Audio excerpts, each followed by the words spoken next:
on the budget. I'd like to introduce myself. I'm Christina Turner, and I'm the city manager, and I have with me several members of our leadership team that will help me as we go through our presentation and any Q&A that's needed. Tonight, we are doing this over Zoom.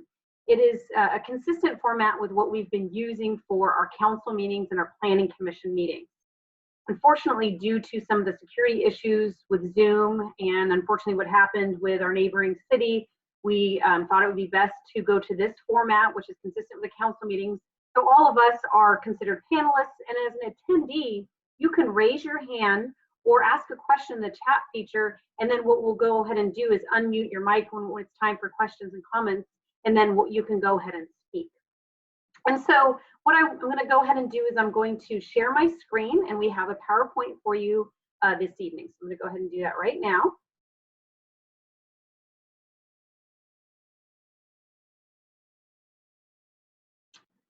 And Michelle, could you just ensure that I have the capability of sharing my screen?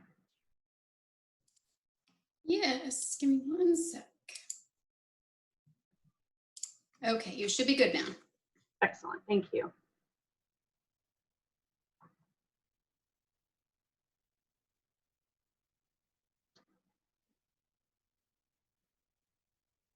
All right, Michelle, could we see the first slide there? Yes, you can. Excellent. Okay, great. So what I first wanted to do before we sort of jump into just talking about budget is I wanted to go through the agenda, and then the first item there is just a COVID-19 update, so that we can just talk about where we're at right now. We did a survey in advance of this town hall meeting, and so I want to go through the results of that and talk about some of the topics that people wanted to talk about. And so we'll cover some of that through the presentation and probably some of it through the Q&A. We'll talk about the budget process as well as our city council's priorities. We will go through our recommended budget and our capital improvement program. We'll talk about the fiscal impacts as a result of COVID-19, and then strategies to address the revenue loss that we're seeing. And then we'll have time for discussion as well as Q&A.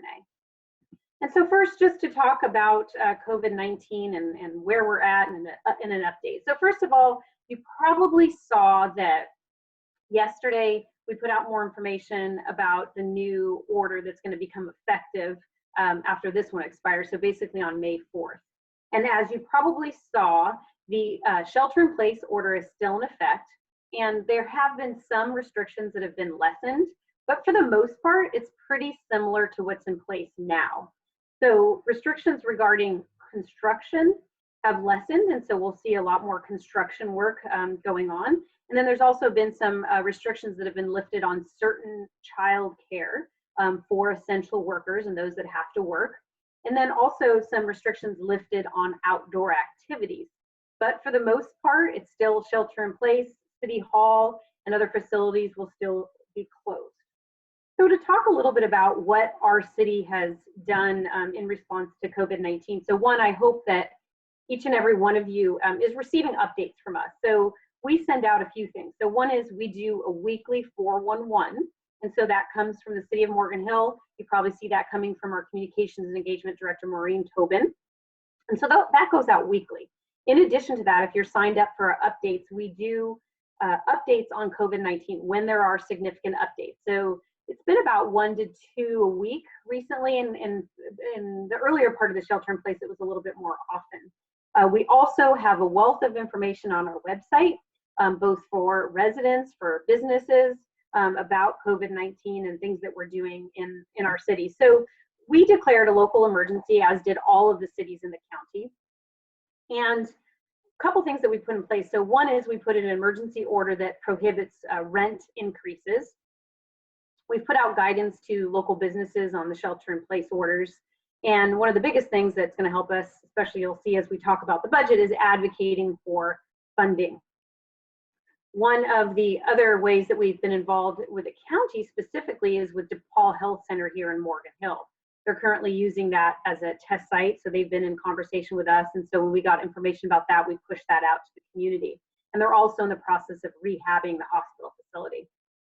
As far as our residents go, we are hosting these weekly town hall meetings Thursday evenings while the shelter in place is in effect, and so they're typically at 5:30. This one we announced 5:30 to 7, so a bit longer than the usual ones that are about an hour. For our residents, we have collaborated with our regional partners, and you'll see a wealth of information on our website regarding all sorts of resources, food resources, volunteer opportunities, and so forth. For our businesses, we just put out our newest newsletter for our businesses, and one of the new things in there is a listing of the businesses that are in town in Morgan Hill that are hiring. And so right now, businesses within Morgan Hill are hiring, and so we have that information that's now available. In addition to that, we will have on our website the businesses that are open in town, so not just restaurants that are open for takeout, but just businesses in general. We've also been hosting business resiliency roundtables, and we've been working very closely with the Chamber, the Downtown Association, as well as Visit Morgan Hill to support our businesses. And so with that, I'm going to now just go through the survey results. And so we've had available a survey for the community to take. And so the first couple slides just show a couple questions that we asked. So how familiar are you with how the city makes decisions about spending on programs, services, and infrastructure? And so you can see the vast majority are somewhat familiar, followed by not very familiar. So tonight we want to spend some time just talking about spending so that we can get this crowd a little bit more familiar with how it works. And then the next one is how aware were you of the city's fiscal challenges prior to COVID-19 pandemic? Similar response with most saying somewhat aware, followed by not very aware.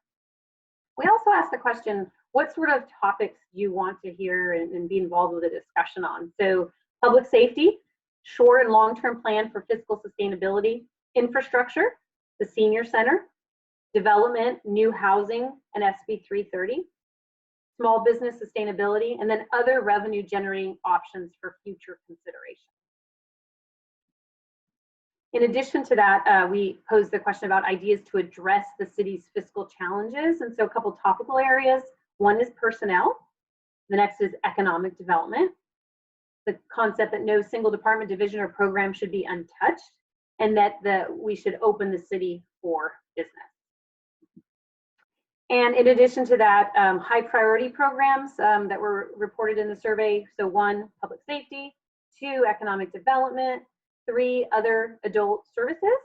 And then the last area is repairing and maintaining existing infrastructure. So if there's any topics that weren't covered in what I just went through, you could, and you want to see if we have time, put in the chat feature anything that I didn't mention that you think is important or that you would like to hear a little bit more about this evening. In addition to that, reduction or elimination of programs. So ideas brought forth were administrative costs, non-essential services, and the thought that all programs should be reviewed. Okay, so let's jump into the budget process. Before I go through this graphic here, this budget is very different, the budget process that we're in now than any other years because of COVID-19. So we started this budget cycle business as usual, and middle of March, when things got bad, especially in our county with the COVID-19, we knew it would dramatically impact our budget. And so we have put forth a recommended budget, and so I'm gonna go through this graphic to explain where we are at in that cycle and where where our normal budget process is going to differ. So if we start at the very top, in January of the first year, so we do a 2-year budget. This is the first year getting ready to establish the budget. We have a goal setting workshop. So that was done in January of this year. And we typically work from February to April in developing the budget. And then according to this schedule, and we did get the budget out to our community in April, and we will have a budget workshop in May. Now, we're right now, tomorrow's gonna be May 1st. We've put out our recommended budget, and we have in the recommended budget reflected the revenue loss because of COVID-19, and we have made some expenditure reductions. But between now and the time that we have the budget workshop, as well as the adoption, we will be bringing forward additional budget reductions to match up the expenditures with the revenue. So then we move to June, which is when we have the public hearing and budget adoption. And so that kind of completes the cycle. We would have an adopted budget by June. And then in January, we would have our goal setting workshop to establish the priorities, revalidate the priorities. And then in that second year of the budget, we do a mid-cycle budget update and we adjust the numbers as needed. Now, because of COVID-19 and because of the uncertainty on our budget, we will be much more frequently checking in with the community and council on where we're at budget-wise. So we do monthly financial reports and we do them live at the council meetings quarterly. And so I anticipate that those will be more often as we move forward. So these next couple slides, I won't spend too long on them, but these are the council's priorities. And so this is what was established in January of this year. These don't typically change much from year to year, but these are the ongoing priorities that the council has that helps us establish our budget. Then we have the council's strategic priorities. And so these are really set out for the next 2 years. And as you can see, the bolded one there is fiscal sustainability. So that is council's #1 priority, which becomes all the more important as we deal with our financial realities ahead and where we're at now. In addition, we have 4 strategic priorities: affordable housing and homelessness, community engagement and messaging, economic development, and transportation. Now, of course, there's many other priorities and other work programs that we have that are sort of outside of this, but this is at the forefront of council's priorities. So I wanted to go through the different fund types. And so when we usually talk about when you hear about a city's budget, a lot of the focus is typically on the general fund. And that's because that is where the taxes come into the city, and the costs that you most think about, like public safety, police, and fire and recreation, the costs are funded through the general fund. And so most of the funds that come in are discretionary, so they can be spent as the council sees fit, as opposed to the next series of funds are non-discretionary. And so there's several different fund types that there's not as much flexibility when they come in. Development services, so this is planning, building, and engineering. Special revenue funds, so housing and environmental services are a couple of examples. Capital project funds, and so this is where we fund our infrastructure for parks and streets and storm drainage. And then we have enterprise funds, and those are, for us, our water and our wastewater or sewer operations, as well as capital improvement costs are funded through the enterprise funds. This represents the cover of our budget, and available now on our website is the full budget document, and it's available in what's called a flipping book. So when you go in, you can open it either in PDF format or flipping book, and so it really has a touch and feel as though you're handling a hard copy book as you kind of turn the pages. At the council meeting, when we introduced the budget on April 22nd, I walked through the format and the layout of the budget document. It is lengthy. It's over 400 pages. And I went through with the council and the community what's in there. So there's a lot more than just budget numbers. There's narratives, there are fiscal policies, there's definitions, there's all sorts of different charts. And so if you're interested in really understanding in depth how the budget is laid out, I would encourage you to go and look at the video from April 22nd. Okay, so this next slide here is a summary of all of the different funds I just mentioned for the 2 fiscal years. So the first column there is the first year of the 2-year budget. So it basically starts on July 1 of this year and goes through June 30th of 21. And then we have the second year after that. This is in millions. It's broken out between our operating budget and as well as our capital improvement program budget. You can see the major difference between years is the capital improvement program budget, which really is just based on timing of when projects move forward. This next chart here shows our personnel expenditures, our personnel count. So you can see how it's kind of changed over time.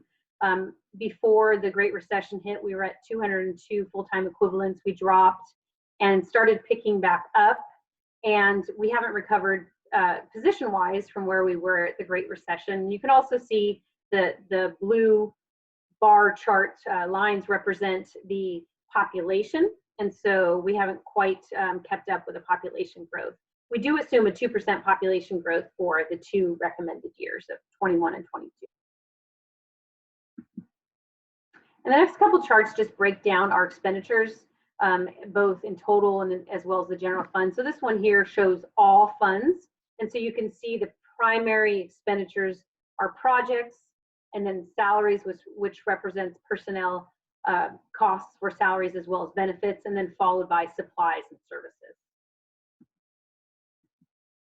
So this is just the general fund, and you can see the vast majority of the revenue comes into the general fund through by way of taxes, and then current services, which the biggest category there is recreation.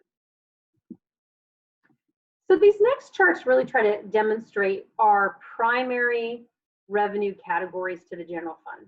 So the first one is property tax, and you can see this picture of the house, and if you think of the house as all the property tax that comes in. And so when people write that bill, send that wire, that transfer to pay their property taxes, what this chart is intended to do is to show that not all of the funds, not all of those dollars go to the city. So if you think about the 1% that's paid by a property owner on their assessed valuation, we receive 10% of that 1%. And so you can see most of it goes through schools, as well as to the county, and our share, once again, is 10%. So this represents about a third of what we bring into the general fund. Similarly, this is a chart showing how sales tax is allocated out. So sales tax represents about 21%. The sales tax rate in our city is 9%, and you can see that we receive 1%, with the state receiving 6%. And so if you added up all these pieces, it ties back to that 9% sales tax rate that we pay in Morgan Hill. So once again, we only get a portion of what is paid by consumers for items. Now, there's, I believe, 2 cities right now that have more than the 9% in Santa Clara County. They have use taxes, and so that's Campbell and that's San Jose. And you have to go out to the voters to increase the tax rate for sales tax above and beyond the 9%. This here just shows our recreation services.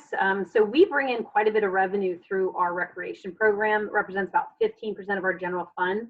And it comes from rental fees, membership fees, and classes. We do really well in comparison to many cities. We have a robust recreation program, albeit right now it's not in operation, but very high cost recovery rate. So we recover most of our costs through fees. And then this slide here is for hotel tax or transient occupancy tax. And so the rate for this is at 11%. And so this is added on to hotel bills. 100% of this goes to Morgan Hill. This isn't shared with other agencies as the sales tax and property taxes. And so this represents about 6% of the general fund. And in a few slides, we'll talk about how these revenue sources have been impacted by COVID. So this chart here shows the discretionary expenditures, and so you can see the vast majority goes to police and fire. So this is really expenditures net of revenues that come into these different areas. All right, so let's talk about COVID-19 and how it's impacted us as well as every other city. So we had to make some assumptions going into the recommended budget, and we are continuing to evaluate those assumptions. But the numbers before you represent the shelter in place being lifted at the end of May.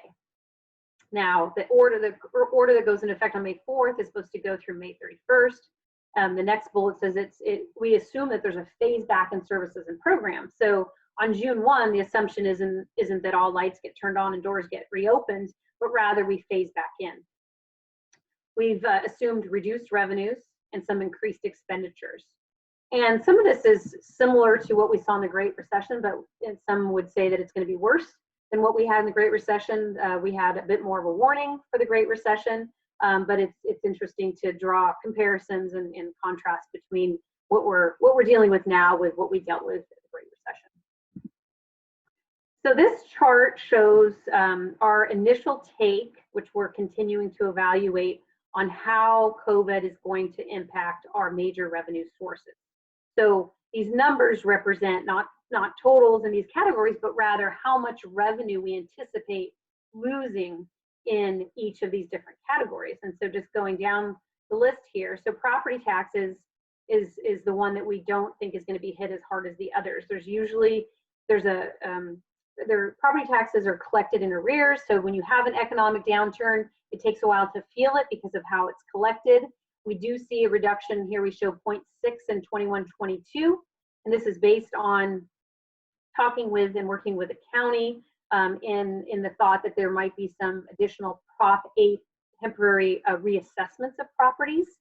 And so all in all, we think we'll lose about 0.8 with property tax. Sales tax is going to be the most significant category.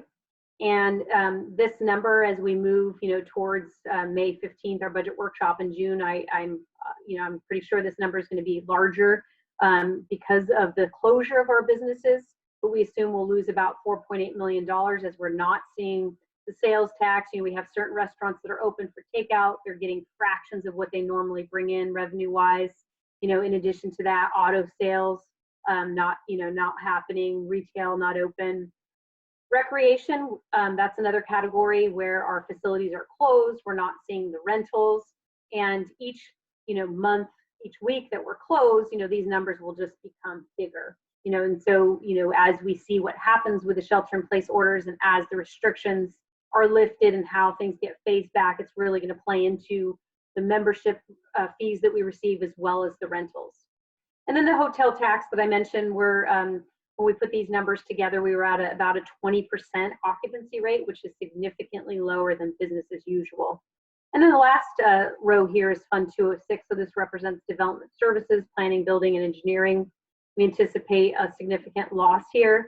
Now, I did mention at the beginning that one of the categories, one of the areas that's going to open back up is construction. And so we're reevaluating where we think that this fund will hit.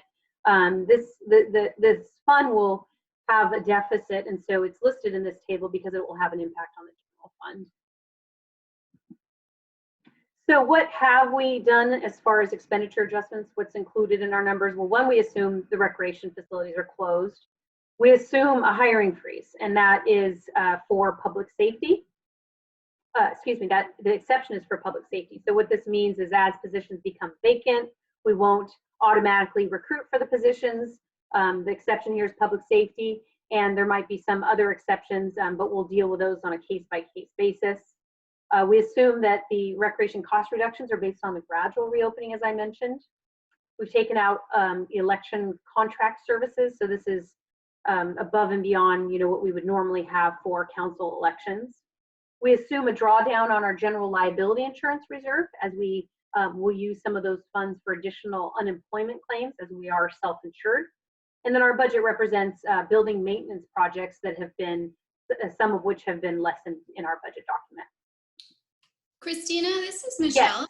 Do you want to answer questions as you go, or do you want to get through the presentation and then answer questions? Yeah, we can certainly answer some questions now. And if I feel like they'll be better addressed in future slides, I'll let the crowd know. Sure. So we have a question from Gary. Would be helpful to understand the percentages here. When we say, give or take $1.5 million drop in revenue in 21-22 from sales tax, what percentage drop is that? And to this point, why do we expect COVID impacts to be so large in 21-22? Yeah, okay, so Dat, if you can calculate, so Dat, when our finance director will calculate for us percentage-wise what that means. And so then I think the follow-up question is why are we anticipating a loss for next year? And so I'll start that, and then I'll turn it over to Dat to share the percentage and any other thoughts he has on the drop. So we think that, so one, stores are closed now, retail's closed, other businesses, don't have the transactions that they've had. And we don't believe that that's going to pick up even when doors open back up. We believe that consumers are going to be and have been hit in many cases significantly and won't have the same level of spending that we've seen in the past, which means reduced sales tax for us. And we assume that that'll start to get better. You can see it drops to, the loss goes down to 1.5 by 21-22. Dat, anything else that you would offer up in response to that question? This is that for specific percentage for the sales tax, we got the information the projection from our sales tax consultant, HDL, they estimated the hit going to be about 50% for current year 1920 and next year as well for 2021. And basically for Fund 206, Development Services, we project internally the hit for this year, current year, is about 25% reduction in development activity for this year and next year. Thank you, Dat. Any other comments on sales tax that you would share?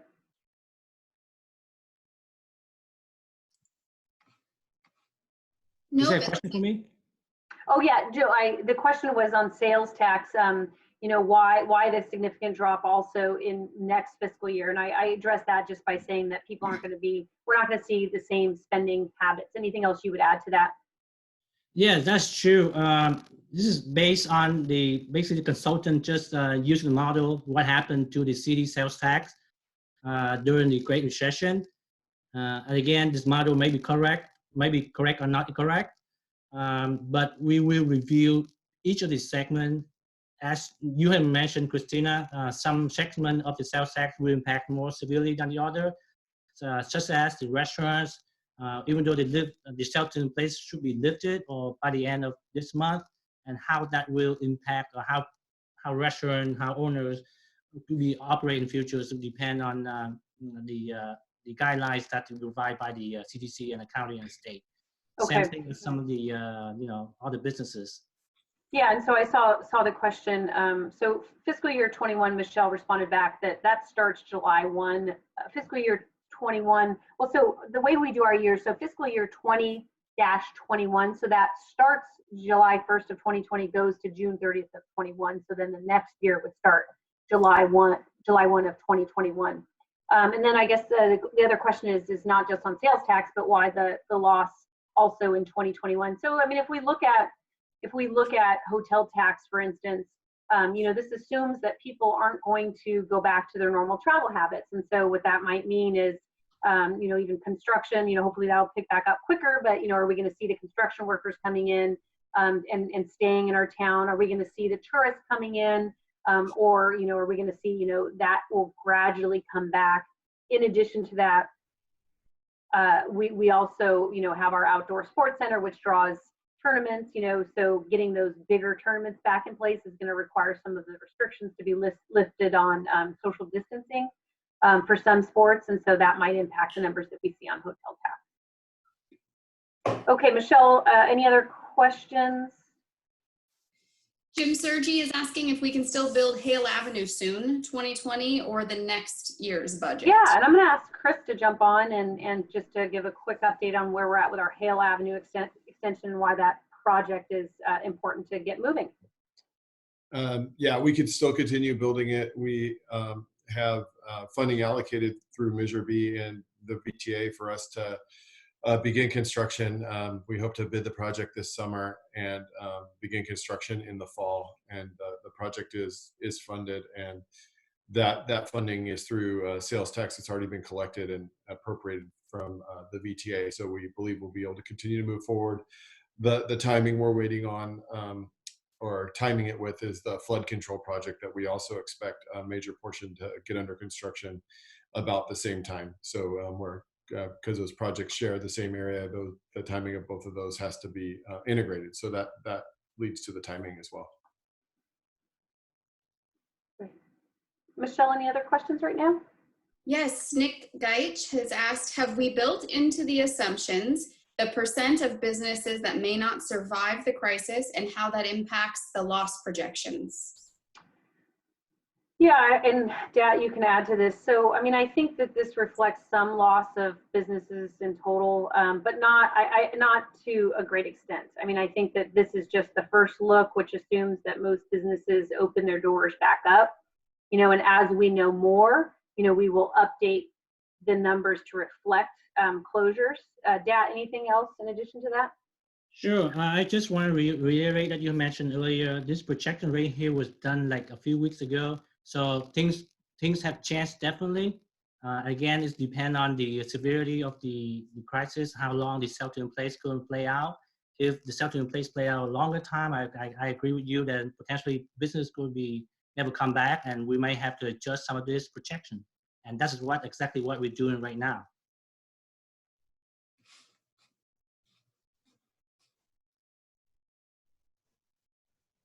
Do we have one more hand up, I believe, Michelle? We do. So before I call in Lucinda, Rick Kent had submitted a question. His question was, since the city is self-insured for unemployment insurance, how does furloughing employees impact the city budget and expenditures?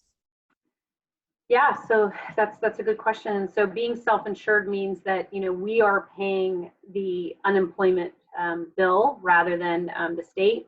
Now, the unemployment recipients are receiving an additional $600 during this time, I believe, per week. We don't cover that. We just cover the standard portion of unemployment.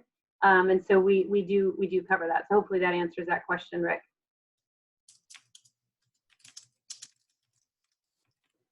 And then Lucinda had raised her hand, and she subsequently sent in a question regarding the Hale Avenue extension. That was an issue when we tried the road diet on Monterey. Now that Hale is proceeding, will we be able to have the Monterey road diet completed? Chris? Sure. Thanks, Christina. So that would be ultimately a question that the city council would make a policy decision on. Our policy direction after the last road diet was to bring back that policy question once the Hale Avenue project is completed. We have done a bit of analysis on the traffic impact Hale will have on Monterey, and would result in a slight reduction of people using Monterey, at least in the study we previously did. So that would be a policy decision the council would make after Hale is completed. And then Lucinda still had her hand up. So Lucinda, I just went ahead and allowed you to talk. I didn't know if you had any further questions or if Chris just answered your Hale Avenue extension question. And if you'd like, you can unmute yourself and ask any other question you had. I'm good, thank you. Okay, perfect, thank you. Okay, so I will go ahead and proceed. Okay, so I mentioned that some of our costs were going to go up, and so what this slide does is it shows one of the areas, which is our pension costs. So the PERS pension fund, you know, it's an investment fund, and so they're not seeing their expected rate of return. And so our employer piece of the share is going to go up. So what employers have to pay into that. Now, one of the things that the city of Morgan Hill has in place that not all agencies has is that cost is shared by the employee. So it helps reduce that cost. But we anticipate approximately just under $1 million over a 2-year period. Now, we assume that investment returns will get better, you know, after the pandemic, which will help offset some of the lower rates of returns that are being seen. Okay, so this next chart represents our general fund reserve. Another word for that is fund balance. And so I'll walk through what this represents. And so this is basically, if you think about the general fund and you think about like the money in that's in the bank for the general fund. And we anticipate for year end 19, 20, $18 million for the general fund. Now, with our latest updates, so the orange is our new forecast, that drops to 15.2 million. And so I want to explain, there's a couple horizontal lines there. So we have that red or burgundy line. So that's our fund balance goal of 25% of our general fund revenues. And so you can see that we're above that. And at the time that we met at the goal setting, we thought we would be above that for the 6 years that are presented here, really 7. But with our newest update, we definitely dip below that line. And then we dip below the blue line, which represents the minimum level of 15% of revenues. And so we do have a fiscal policy that deals with when our fund balance drops below those lines. And so it's clear that what we need to do is to reduce our expenditures so that we don't dip below that minimum reserve level. Because as you can see, if we go out to that last year there, the forecast for 25-26, we go almost to a zero reserve. And so this is what this chart represents.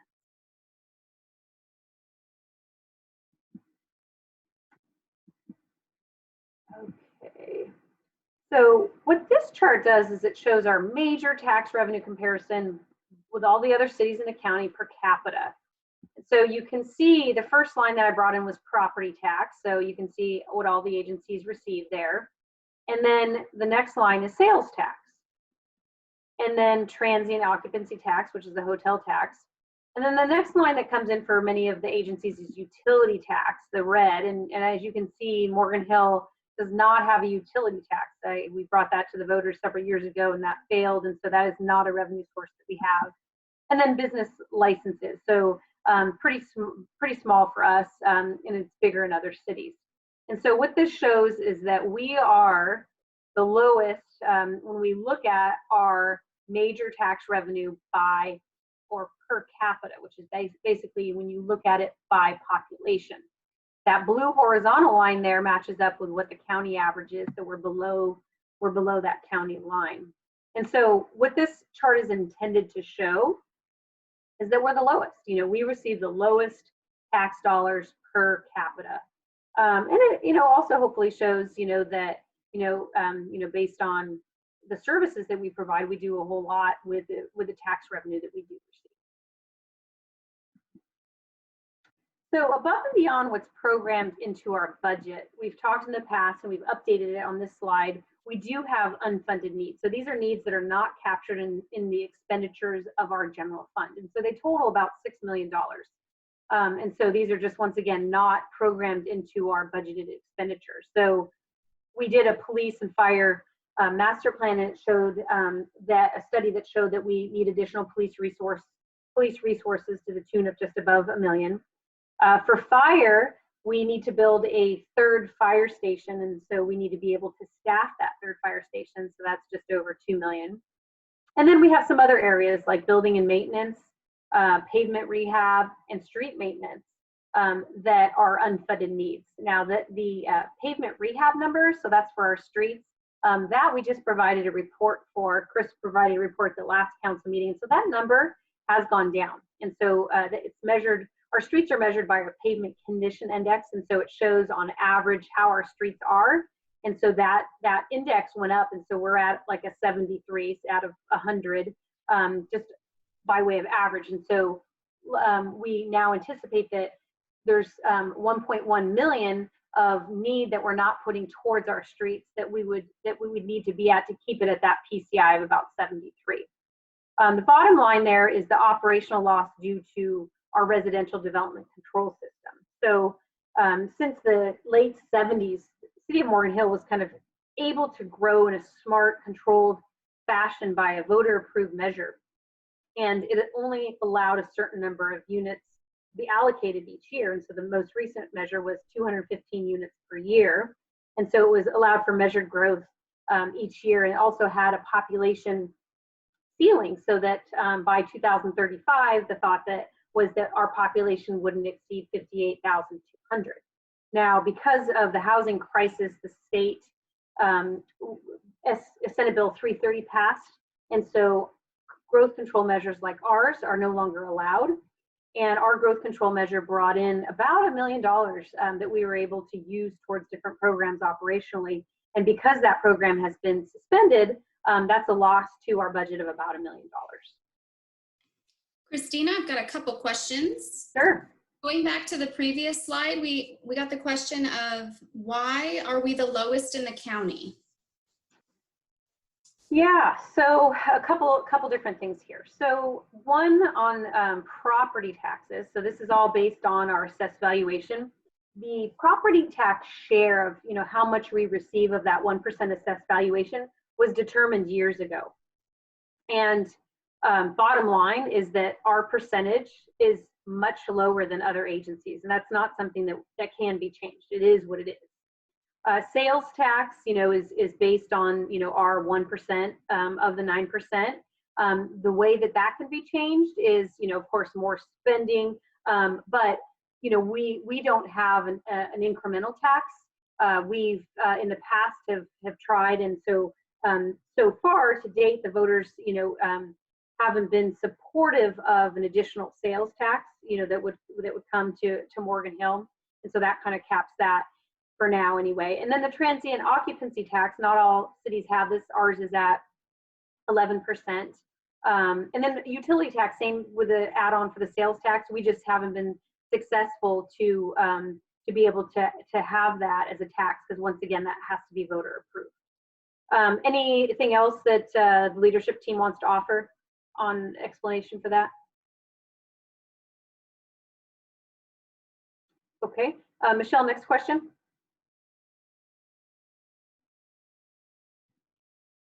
Sorry, I was muted. A follow-up to that question is, does the county see this and will they help us? So that's a really good question, and we had the assessor come to one of the chamber meetings, and I knew the answer to the question about why our property tax rate is low, but I just asked in front of everybody, and he basically said it is what it is, and it was done a long time ago.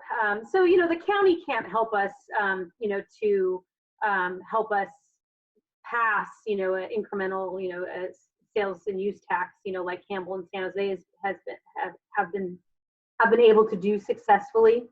So other than that, not there's nothing really that I can think that the county could help us with, such as renegotiating the property tax rate. I don't think that can be done.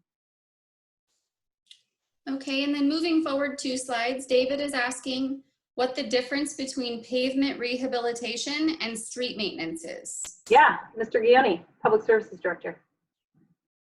Yeah, the pavement rehabilitation is the bigger capital projects. We do typically one large project every summer where we hire a contractor that comes in and rehabilitates the streets, like you saw last year on portions of Monterey Road and Cochrane.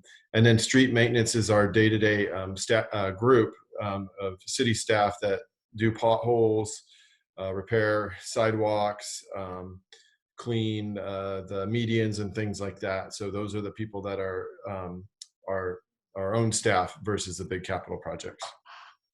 And Chris provided an update for all of our infrastructure needs at the April 22nd meeting, and so there's a report. It's not too lengthy, so it's about 20 pages. It really goes into detail on all the infrastructure needs, and so that's a good resource document.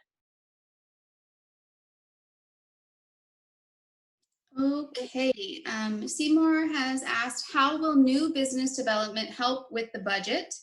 Would it be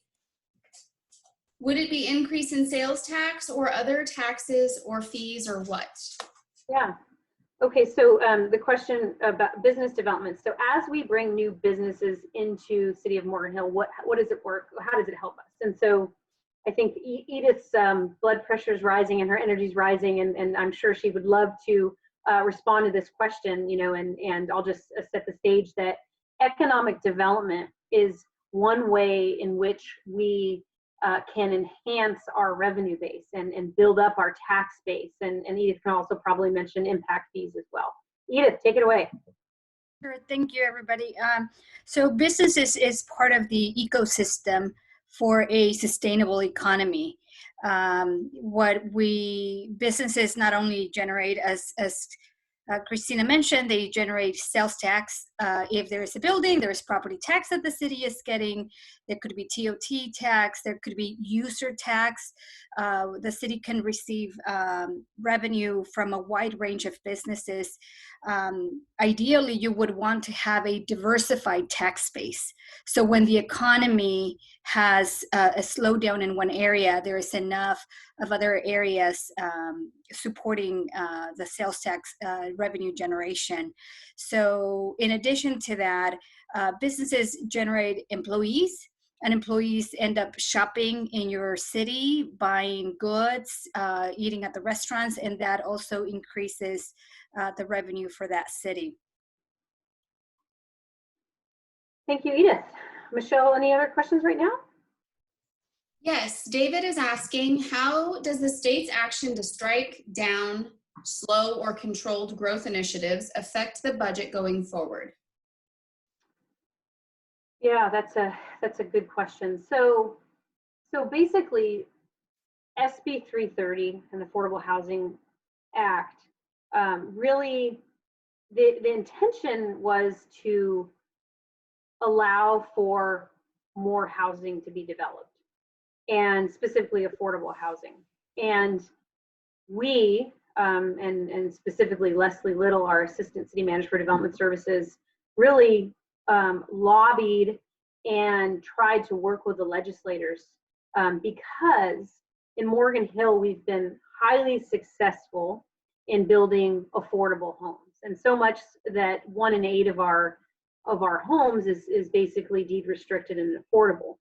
And so we expressed concerns that SB 330 and some of the laws that were being passed would simply bring potentially more homes at the market rate level and wouldn't allow for affordable development.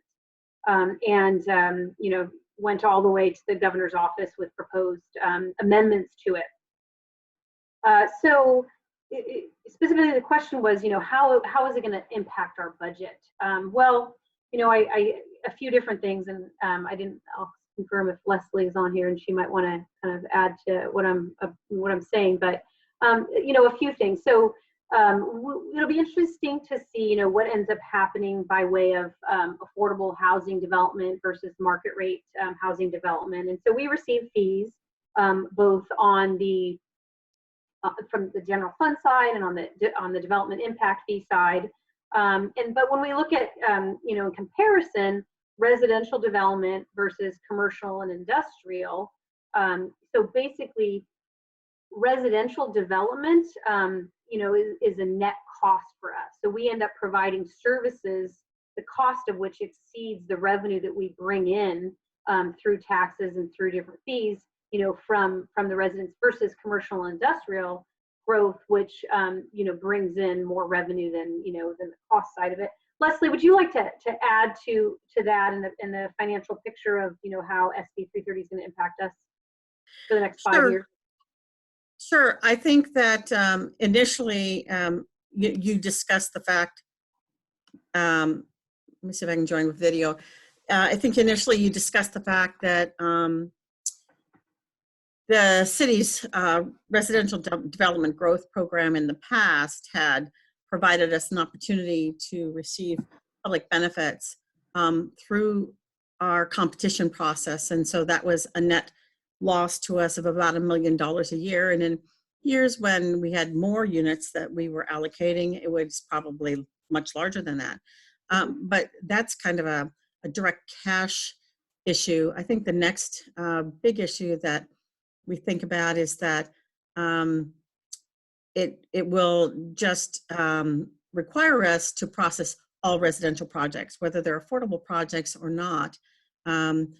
Getting away from our measured growth, we'll be accepting all residential. So instead of having the pacing that we had that allowed us to make sure that our infrastructure was prepared and ready to accommodate housing, we aren't going to have that luxury. And so we'll have to plan for being able to be prepared regardless of whether or not, you know, we have funds on the other side that are helping us prepare by building up reserves in certain capital areas. And that includes anticipating a new fire station and increasing our police, all those other resources, which are a direct draw on general fund. But I think there's also another issue when it comes to affordable housing. While Morgan Hill has been a leader in the state of California in its production of restricted affordable permanent units per capita, the way that affordable units are financed, they require local matches, which we try to create through our affordable housing fund, but they also often come with what they call a welfare exemption. It means that the projects most often are not on the property tax roll. So currently we have an ongoing commitment to affordable housing units of about $380,000 a year in foregone property taxes from affordable units. So the other thing in the landscape is that we see that there is such a focus on the provision of any kind of housing right now, that the state, through the legislative process, is continuing to try to mandate that all the impediments that they observe to housing be eliminated. And oftentimes that means that people are telling them that local governments, local impact fees, local fees period, are big impediments to the construction of new housing, when they forget to think about, the cost of land, the cost of construction, the cost of labor are probably bigger chunks of that. So we've become, in the last couple of years, kind of a natural target for legislation that is pending that would cap our impact fees. In the past couple of years has suggested that, or hasn't suggested, has restricted our ability to charge any impact fees on secondary units, dwelling units, or granny flats, ADUs. We call them all the same. And so all of those things collectively start to whittle away at some of the traditional financial infrastructure that Morgan Hill has had, that has made up for the fact that we are a low property tax contribution community.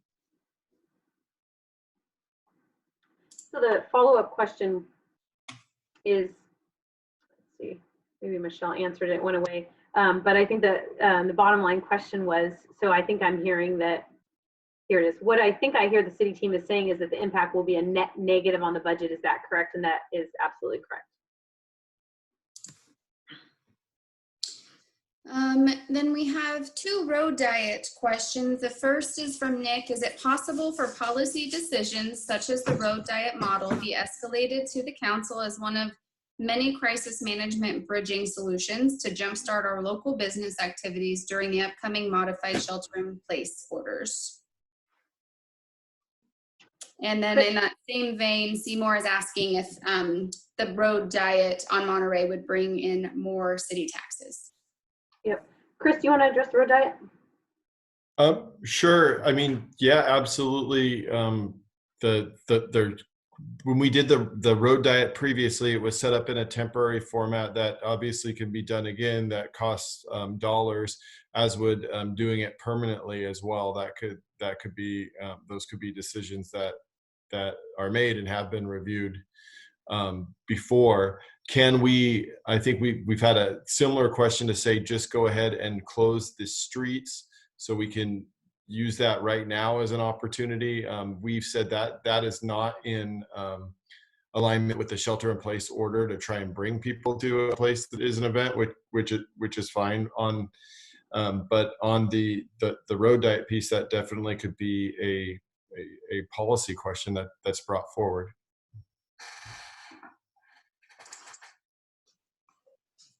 Okay, and then our next question from Gary. Sounds like the affordable housing strategy has been expensive. Are we rethinking this? So I assume the question is because, Leslie had mentioned some of the tax issues. It's affordable housing is, one of the council's priorities. And so it's been important for us to offer a variety of housing opportunities to our community. And so we're being forced into a model with SB 330 that's different from, what has been a voter approved measure for many, many years. Leslie, would you add anything in addition to that? Yeah, let me unmute. Am I muted still? No, we can hear you. Can you hear me? Yes. Yeah, so I think that Morgan Hill has been able to plan for its affordable housing supply because we've had this paced and controlled growth. And so as we start to see things outside of our control dictate how we move forward, it is one of those things that I think we're going to have to deal with the impacts of. So without the local control and without us designing our own program and understanding how we plan for it, it could very well be something that is a bigger burden, in the future. Now, that being said, I'm not sure that we have the ability to, through SB 330, deny any affordable housing. In fact, I know we don't have the ability to. And secondly, we're given production numbers through our housing element called the Regional Housing Needs Allocation.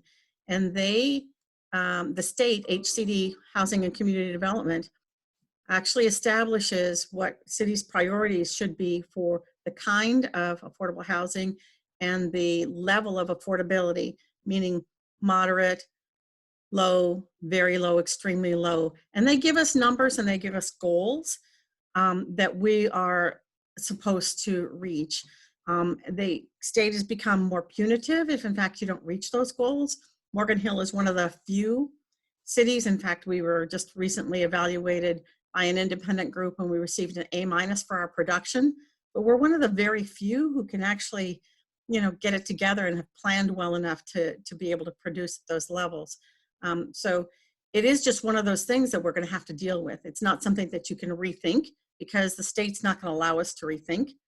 In the middle of the affordable housing crisis of 2019, you know, all these policies began to look at how we require and force everyone to create housing because it's such a need. And more localities are going to be given no choice.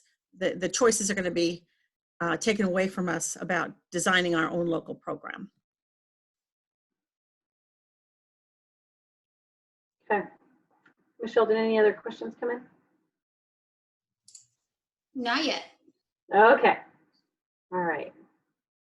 I'm gonna skip ahead here. So, so some of the key takeaways. So, you know, once again, we have several different funds. The general fund is one of them. It's the primary fund that, you know, we look at because it's where the discretionary monies are.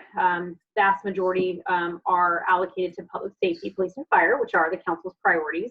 As we spent some time talking about, we have the lowest tax revenue per capita. And COVID-19 is impacting us significantly. And so the primary focus is the sustainability of the general fund. And we are also looking at our development services fund, where we have some unrecoverable expenses. And so we're looking at different things within planning, building, and engineering. But that's really going to depend upon the level of development that we see over the next several months. So I want to just spend a moment to look at our capital improvement program. We'll go into more depth at the May 15th council workshop. This just provides a summary of the 6 years. And so we have to do 5 years of capital, but because we do a 2-year budget, we do that 6th year.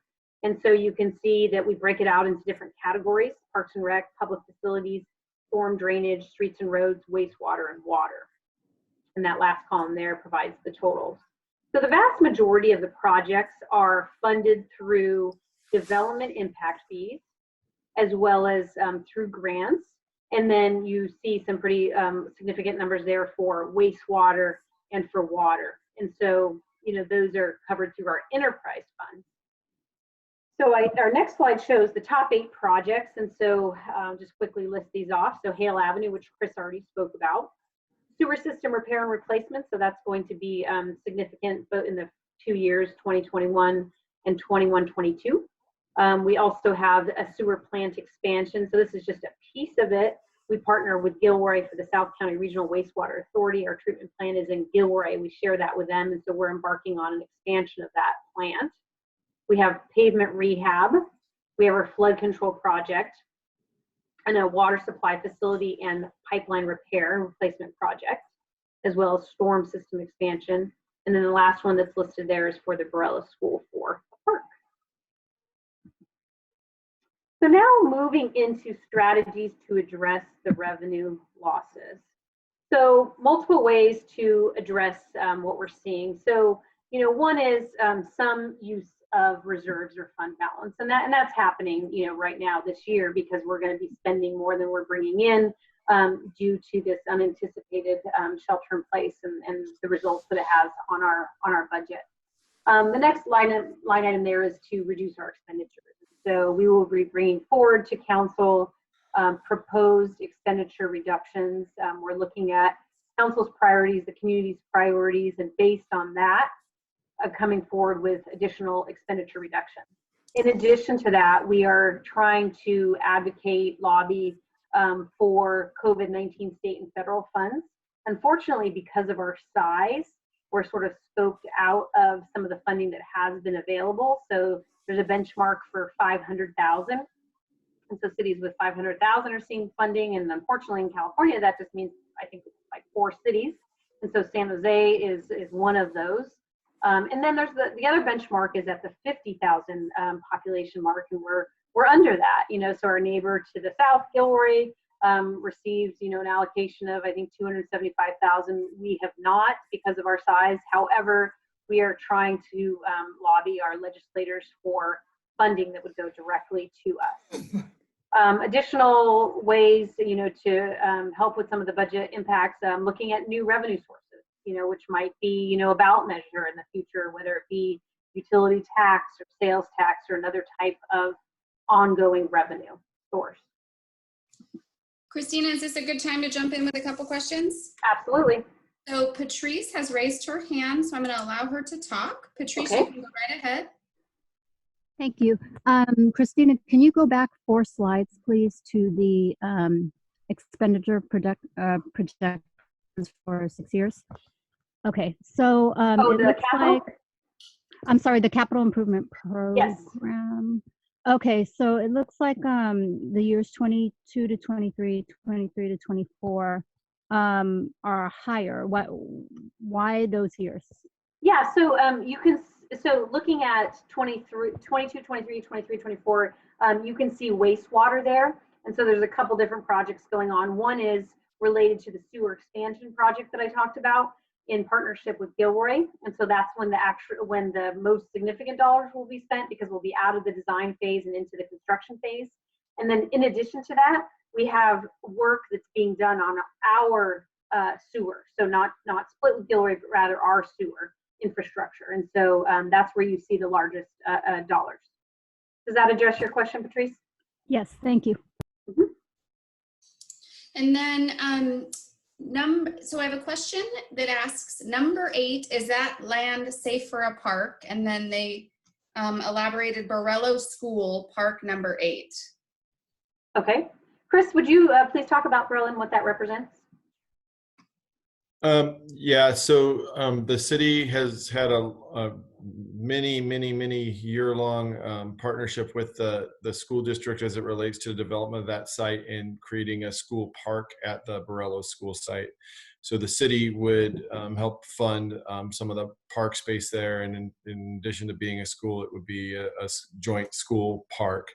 The school is moving forward. The city has more work to do before the contribution and the collaboration would happen on the park side. Thank you, Chris. Our next question from David, can't Morgan Hill join in a coalition with other cities to bring us above the 500,000 figure? Mm-hmm. Yeah, that's a good question. And that has been something that we've mentioned in some of the letters that we have written to partner with other agencies so that we can reach that threshold. So yeah, great idea, and something that we're trying. And then Seymour asked, is it too late to find out if the road diet will bring in more taxes? Chris. And so the road diet itself, and Edith could jump in on this one too, the road diet itself is not going to bring more taxes. The idea of the road diet would be to help incentivize businesses downtown that could potentially bring in more taxes, but the road diet itself will actually cost the city money. What I will add is that when we did the pilot program, whenever that was years back, we analyzed a number of factors, including would it help with the shops downtown? Would more people come downtown? Do we see more parking spaces turnover because there's more people? So I think that one of the things that we can do is share that the findings that came out of that study. And yes, while the road diet in itself may not bring necessarily a whole lot more revenue, we did find that during that time that it did help some of the businesses, And right now, the conversation that we are hearing and having with our business roundtables is that we're very worried about the restaurants being able to stay afloat if they have to distance the tables. And they may just simply need the extra space to be able to stay in business. So certainly, another way of looking at it, we would be losing revenue if we didn't have the restaurants downtown. Thank you. Rick has made maybe more of a statement than a question. Funding for the sewer expansion comes through our water bill and does not affect the general fund spending or fund balance. Chris, do you want to talk about the distinction between rate revenue versus impact fees and how we go about funding the improvements and how debt gets involved as well? Yeah, so the impact fee versus the rate revenues, we have to account for separately, and they're separate funds. So we have a separate, like for wastewater impact fund, and then we have the wastewater the wastewater fund itself. So they're accounted for separately. The rates typically pay for our ongoing operations. So you'll see that is typically paying for all of the operations to maintain and run our system, and that's in our operating budget.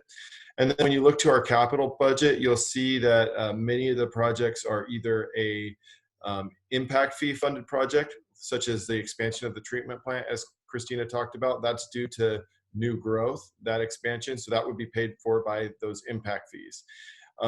The work that we're doing to repair our existing systems and our existing pipes through the city, the I&I work that we've talked about, infiltration and inflow, that is paid for using the ratepayers because that is existing systems. So those people will have to pay for that capital project to maintain the system that already exists. There are some times where there's a project that repairs a broken pipe, but also expands it. And then we would basically code a percentage of that project to the impact fee and a percentage to the rates. And that is all developed through our master plans for both water and wastewater when we do those sort of things. As far as debt goes, we have used debt to finance capital projects that have a long-term return on investment. Basically, so if we're financing it, whether it's on the impact fee side, we would use that to finance a project that, like potentially the treatment plant expansion, that will go to support future development for many years. Then those people over the next 20 years would pay off that debt of that impact fee funded project that is a benefit to them, the future development. We could use the same thing on the rate side with potentially our I&I projects to repair the system, and we do that so our rates wouldn't increase at a really high level and burden everyone at one time when we're trying to complete a project that needs to be funded by the ratepayers. Thank you, Chris. Our next question from David: if the road diet will actually cost the city money, then what reason is there to execute the road diet? So I can jump in on that one. So, and I think Edith will jump in with me. So the actual physical improvements that we would need to make to the road would cost us money. So that's an investment. Then the return on the investment could come in on the increased sales tax or the maintained sales tax, as Edith talked about. And I would only add that there's many ways that we can do a road diet. Different cities have approached it in different ways with temporary barriers. So it all depends on what the final effort is going to look like, if it's striping and something that is temporary or is something that is more permanent. I think that the issue of cost is something that needs to be looked at. And that's all the questions we have right now. Okay. So I want to just share some upcoming dates, and then we'll go back to some of the topics from the survey. So May 15th, so that's a week from Friday, starting at 9 o'clock. This will be a Zoom meeting. We will have our council budget workshop. So it starts at 9, scheduled to go to 3 o'clock, but that's just going to depend on the day. And so we invite the community to participate in that. And then the next budget item is the budget hearing, which is scheduled for June 17th. And so now what I'm going to do is I'm going to flip back in the presentation to the very beginning where we received input from the community about what topics that were of interest. And so what I would ask is take a look at this list here, and then maybe in the Q&A or chat feature, if you want to note any of these topics that are of interest that we can spend some time discussing. So these are topics for discussion. We also have ideas to address the city's fiscal challenges, high priority programs, so public safety, economic development, older adult services.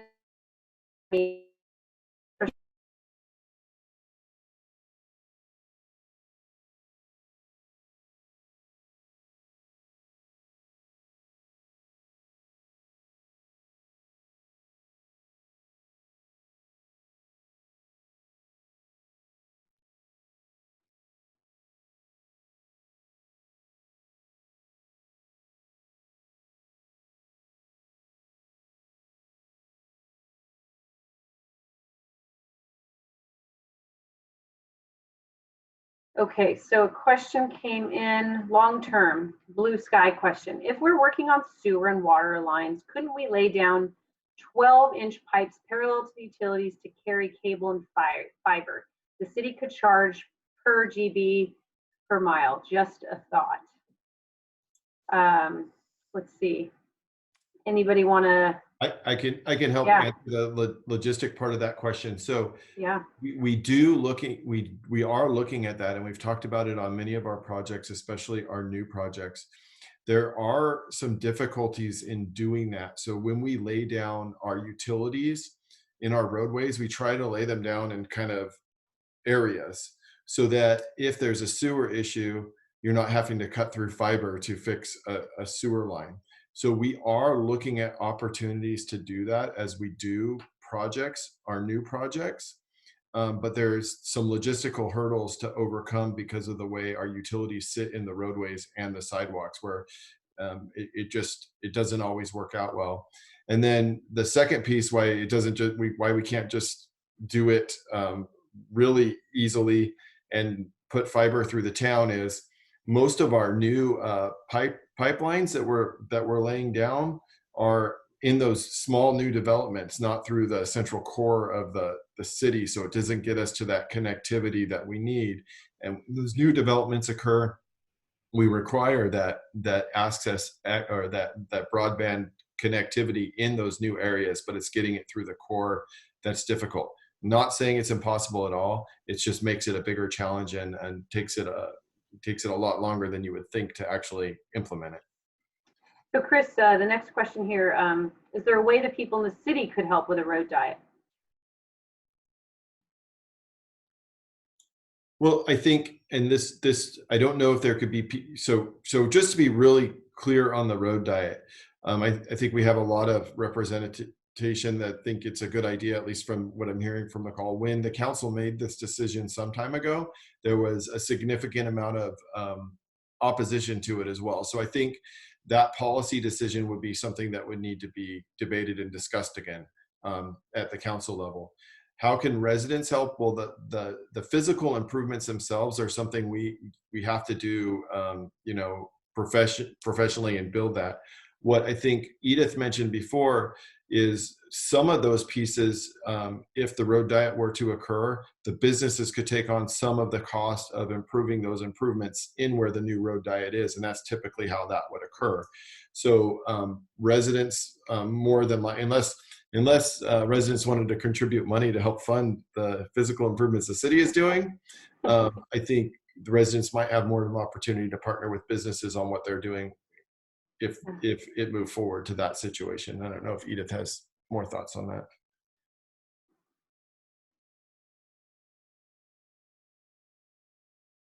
Thumbs up from Edith. Okay, I see another question's come up. 911 sharing with Gilroy to share cost savings. So I assume that this is referencing dispatch. And so I'm going to introduce both our police chief as well as our fire chief. to see if either one of them would like to talk about opportunities partnering with neighboring agencies. And so let's first introduce Chief Palsgrove. Yeah, I know that this is something that we've been discussing for decades, and it's never come to fruition. It's never been something that worked out for both agencies. I'd have to look at what's been done in the past and get back to you on that with specifics. Yeah, we do quite a bit of partnering with Gilroy already in many different ways, public safety, some training areas, and then just with the sewer treatment plant that I mentioned, we perform environmental services work for the city of Gilroy. Chief Hess, is there anything that you would want to mention in that area? Yeah, as far as a cost savings for Morgan Hill on the fire side, we're already partnering with CAL FIRE on the dispatch for the fire engines. So there wouldn't be necessarily financial opportunities there on the fire side because we're already partnering with CAL FIRE. The police chief said, we would have to look at how that would affect PD in regards to partnering, but on the fire side, we're already in a cooperative agreement, and there may be something down the road with both cities, but not necessarily a silver bullet for Morgan Hill City in regards to cost savings. Chief, would you explain when somebody picks up the phone and they call 911, how does that get dispatched, whether it be fire or police? How does that work so that this group could understand? Sure. So when someone calls 911, if they're on a cell phone in California, it pretty much predominantly goes to CHP, Sacramento, then it pings that cell phone to what we call a PSAP center, a primary dispatch. Morgan Hill has a primary dispatch that is law-centric, and so they immediately will tone out or dispatch any police officer to any call in the city. That call, the Santa Clara County comms does our EMD. So we pay Santa Clara County Communication to query and triage those EMS or emergency calls and do what we call EMD. They'll give direction to a homeowner or a civilian, bystander CPR, for example. That call then immediately gets pushed for fire to the Emergency Command Center in Morgan Hill, the CAL FIRE, who dispatches fire units for the city of Morgan Hill, the South County Fire Protection District, as well as all the CAL FIRE units in the 5 counties. So that's how 911 dispatching is done locally with the city. So it's police centric with the fire component being pushed to Morgan Hill CAL FIRE. Now Gilroy has a PSAP center who they dispatch for both their PD and their fire, and it is primarily law centric just due to their staffing model. Since I have this opportunity, I'd just like to point out our dispatchers do a lot more than the dispatchers do, say, for county comm that dispatches the sheriff's department. Our dispatchers are pulling records for us. They are printing out photo arrays for investigations. They're assisting with research and investigations through our CAD systems, and an array of other things that are specific to Morgan Hill. And so there would be, just off the top of my head, logistical issues with one PSAP center just for dispatch. What we would have to do is use our records department and put them on a 24-hour rotating schedule as well to help with some of the other record keeping and research that dispatch is currently doing for us, being that we're a smaller department. But I'll get back on the other issues as well. Great, thank you. Okay, so the next question that's come in from Rick Kent, do we have any idea if Morgan Hill small businesses are getting any help through the federal PPP program? So Edith, can I ask you to talk about, one, what are we as a city doing to help our businesses? And then the specific question about, do we know how their applications are going for funding? Thank you, Rick. Really good question.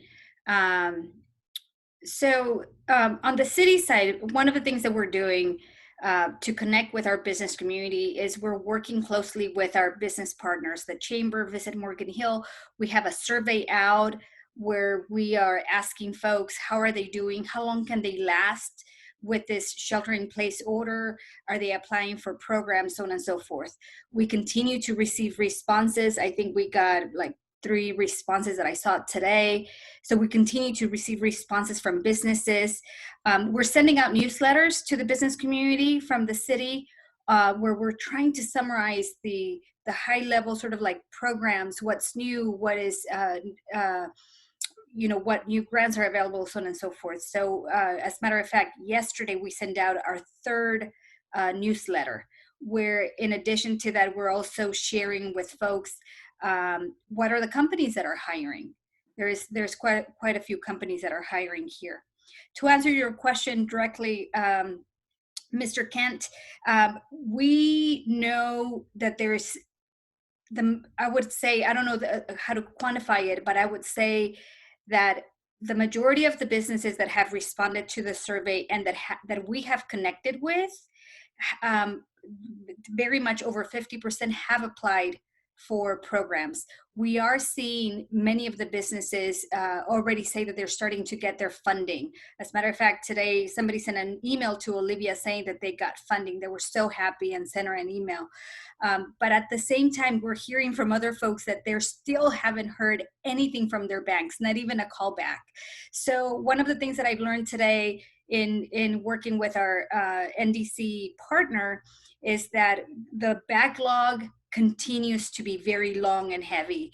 And in many cases, some of the financial institutions are not even, they're making choices, or they have to select what applications they're going to be handling. In some cases, it's an issue of size and impact.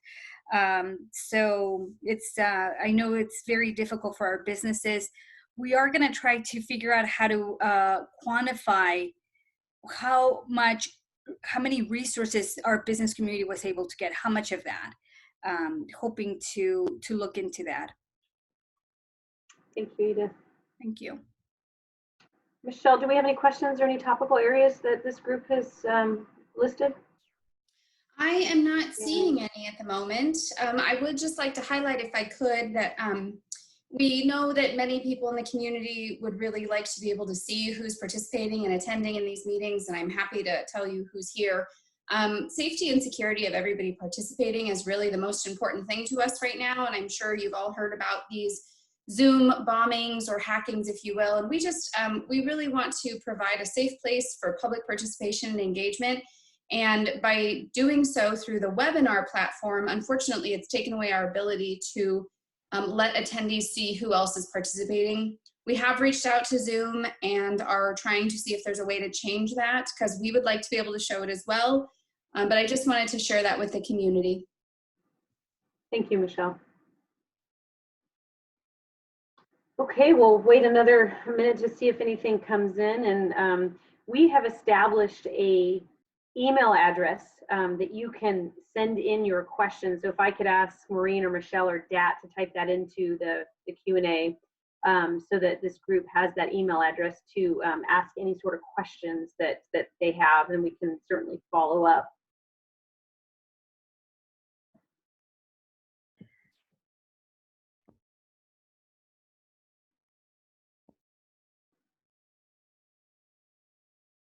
As questions are coming in, Christina, may I put in a plug for our webinar tomorrow? Absolutely.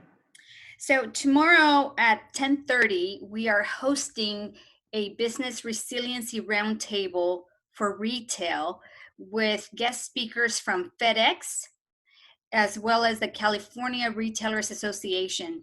and one of our local small retailers that is trying to be very creative on how to live virtually, Mainstream Boutique. The webinar is open to the public, is from 10:30 to noon. Please join us. How to sign up? You go to choosemorganhill.com/COVID-19 roundtables, or just go to the city's website and you'll find it somewhere. Thank you. Thank you, Edith. And Anonymous, any refreshments for tomorrow? Oh man, enjoy some cooking in your home. But unfortunately, I do look forward to the time when we can all get together as a community. But I think it's going to be a little while before that happens. Okay, let's see. I'm scanning. Michelle, do you see anything else? And if we've written in that that email address? We have. Okay, We've written in the good. email address. Patrice says, thank you for this vital information. Absolutely. And I'll just say aloud for those that might just be listening, the email address, if you have questions, is budget@morganhill.ca.gov. Great. Thank you, Michelle. Well, thank you everybody for joining us tonight during this very interesting, crazy time. You know, I just want to give you encouragement that you are part of a wonderful community, and it's wonderful because of the great community that we have, and we appreciate each and every one of you that take the time to care, that take the time to want to be informed and want to engage with us. And so we want to hear from you, and do make sure that you're receiving our updates. You know, you can send an email to that email or to Maureen, and we'll make sure that you get on our distribution so that you can get vital updates. And so thank you for now, and we'll talk with you all soon. Have a great evening. Good night. And to answer a question, will this webinar be sent out? This webinar is recorded and will be posted on our website. It also has been streamed live on Facebook and will be available on our Facebook website. And thank you all for the feedback and for taking the time to participate and ask great questions. Have a wonderful evening. Great. Good night.